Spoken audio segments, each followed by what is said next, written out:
सकाळच्या नाश्त्यासाठी काहीतरी वेगळं आणि हेल्दी हवं असेल, तर या पद्धतीनं केलेलं धिरडं नक्की एकदा ट्राय करून बघा. ओट्सपासून बनवलेलं धिरडं हे अतिशय हेल्दी आहेत आणि त्याबरोबरच हे खमंग लागण्यासाठी मी इथे एक गोष्ट केलेली आहे. त्यासाठी व्हिडिओ शेवटपर्यंत बघा.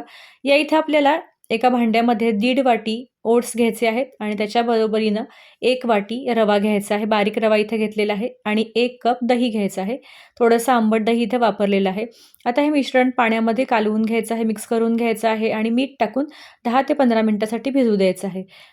आता याच्यामध्ये आपल्याला हव्या त्या भाज्या घालून घ्यायच्या आहेत. कांदा, गाजर, कोथिंबीर, हिरवी मिरची आणि आलं किसून याच्यामध्ये घातलेलं आहे. तुम्ही तुमच्या आवडीच्या भाज्या याच्यामध्ये घालू शकता. बीटसुद्धा किसून घालू शकता.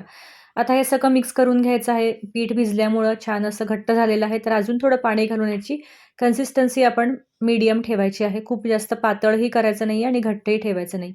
आता तवा गरम करून घ्यायचा आहे. थोडंसं तेल लावून घ्यायचं किंवा तूपही लावू शकता आणि हे मिश्रण तव्यावर ओतून छान पसरवून घ्यायचं आहे. जितकं छान पातळ पसरवता येईल तितकं छान धिरडं होणार आहे. मिश्रण थोडं-थोडं पसरवत कडेला नेत हे असं चमच्यानी पातळ करून घ्यायचं आहे, अशा पद्धतीने आणि याच्यावरती थोडंसं तेल किंवा तूप टाकून याला 5 मिनिटासाठी वाफ घ्यायची आहे. आता या धिरड्याच्या मिश्रणामध्ये आपण कुठेही बेसन पीठ किंवा डाळीचं पीठ, तांदळाचं पीठ वापरलेलं नाहीये. तरीसुद्धा ओट्समुळं आणि रव्यामुळं हे छान कुरकुरीत व्हायला मदत होते. दोन्ही बाजूनी हे छान असं दाबून भाजून घ्यायचं आहे. खमंग लाल रंग येईपर्यंत हे पलटत राहायचं आहे. या इथं बघू शकता. आता वरच्या बाजूला मी थोडंसं तेल लावून घेणार आहे आणि खमंगपणा येण्यासाठी, थोडासा स्वाद येण्यासाठी यावरती मी कांदा लसूण मसाला भुरभुरून घेतला आहे. तुम्ही इथं बघू शकता. तुमच्याकडे कोणत्याही प्रकारचं मसाल्याचं तिखट असेल तर याच्यावरती असं भुरभुरून घ्यायचं, थोडंसं तेल लावून पसरवून घ्यायचं आणि छान खमंग भाजून घ्यायचं.